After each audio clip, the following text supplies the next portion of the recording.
Et c'est Langvar, j'espère que vous allez bien. Dans cette vidéo, nous allons revenir du coup sur Tom pour poursuivre un peu notre découverte du logiciel du suivi de campagne de Amsel Suite.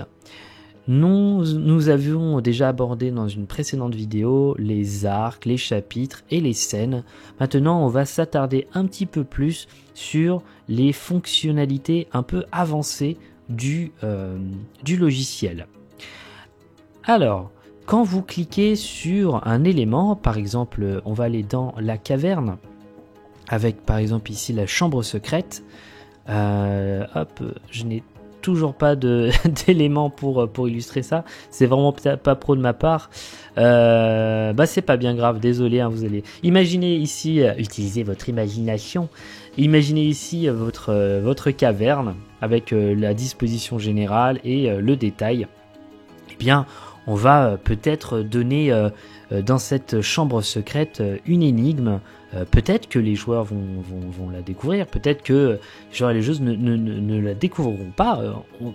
Ça peut être un choix justement que nous pourrions proposer. Donc on va cliquer ici sur un nouveau choix. Les choix, c'est vraiment une synthèse de tous les choix que vont faire votre groupe durant l'aventure. Il va y avoir des tas de choix, il va y avoir des tas d'embranchements dans votre aventure, et c'est compliqué parfois de savoir qu'il a fait. Est-ce que lui il a tué lui, est-ce qu'il a récupéré l'objet, est-ce qu'il en a parlé de la rumeur, des secrets, des machins. Bref, on s'en sort pas toujours. Donc là, par exemple, je vais mettre, allez, juste pour l'exemple, hop, choix numéro 1, hop, on va mettre un deuxième choix numéro 2.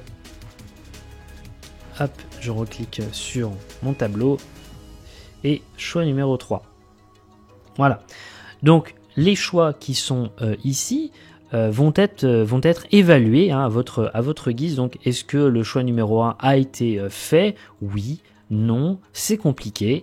Donc, mettons que là, ça a été oui, le choix numéro 2, ça a été non, et le choix numéro 3, ça a été autre. Voilà. Donc imaginez ça, donc ça c'est que pour une scène, mais quand vous avez une campagne entière et que vous avez des centaines de choix, eh bien pour savoir où on en est, vous n'allez pas vous amuser à recliquer sur chaque scène pour savoir quels choix ont été faits. Vous allez simplement vous rediriger ici sur votre gauche, cliquer sur choix et voilà. Toutes les décisions qui ont été prises par les joueurs sont affichées dans choix. Pour ça qu'ici vous ne pouvez rien, quand vous lancez Tom une première fois, vous allez naviguer un peu, vous allez dire merde, ça sert à quoi ici? En fait, c'est pas un tableau qui a vocation à être modifié, c'est un tableau récapitulatif de tous les choix qui ont été faits par les joueurs au cours de la campagne. Et c'est là qu'on voit toute la puissance l'utilité de cette feature, parce que vraiment pour un suivi de campagne, c'est idéal. Alors ensuite, on peut donner des rôles à des personnages. Alors, en gros, c'est qui a fait quoi. Donc, le gobelin, par exemple, son rôle, son action, lui, ça va être de garder la gemme sacrée. Voilà.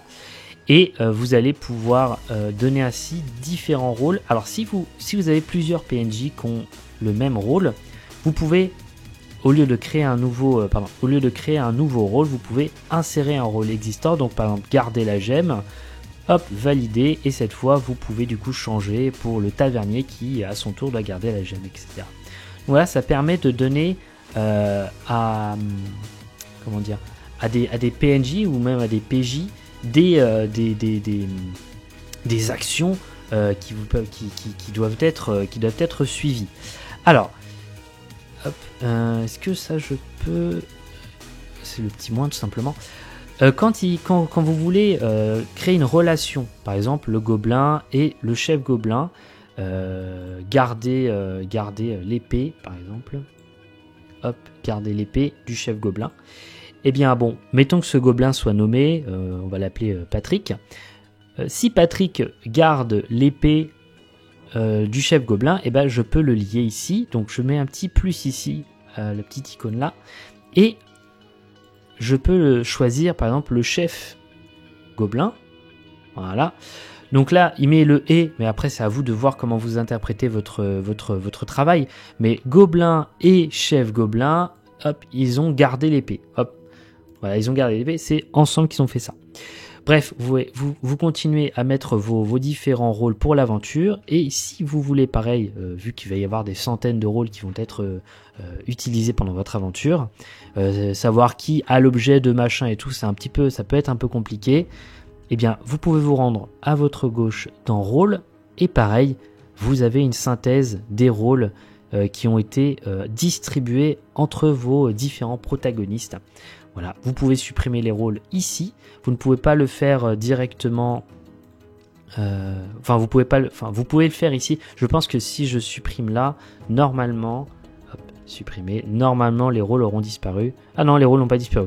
Ah bah oui, c'est normal qu'ils aient pas disparu parce que si dans cette aventure là, je vais m'y retrouver. Tom, introduction. Si dans cette aventure-là, ce n'est pas dans cet arc-là que les rôles ont été distribués, et ben ça serait dommage de les supprimer alors qu'ils sont valables ailleurs. Donc vous vous rendez simplement dans rôle, et si jamais ça n'a plus d'importance pour votre aventure, vous pouvez toujours cliquer ici pour le supprimer. Oui, attention, ouais, c'est important de faire attention à ça. Tac. Qu'est-ce qu'il y a d'autre à voir ? Alors insérer un rôle, ça marche aussi pour insérer un choix. Il se peut que ce choix soit à faire plusieurs fois.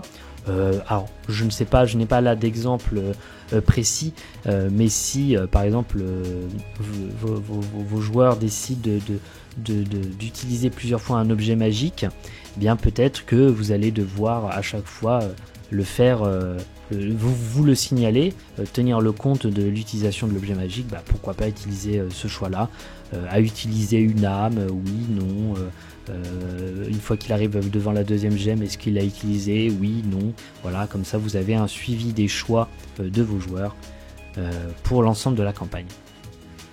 Voilà, donc c'est l'ensemble des petites fonctionnalités.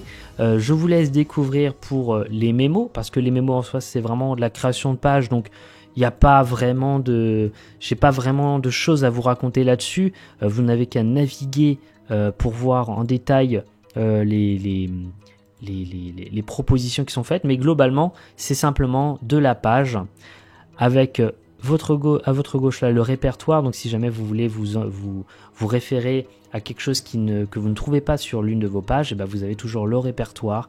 Voilà, vous avez le chef gobelin ici, les objets magiques si vous voulez. Là j'ai mis une épée magique pour l'exemple, l'alliance des seigneurs pour l'exemple. Voilà, le Seb avec son barbare. Voilà, donc j'espère que ça a été assez clair. Il y avait pas mal d'éléments à voir pour Tom. J'espère que cette vidéo vous aura été utile. C'était Langvar pour l'écran du MJ. Ciao!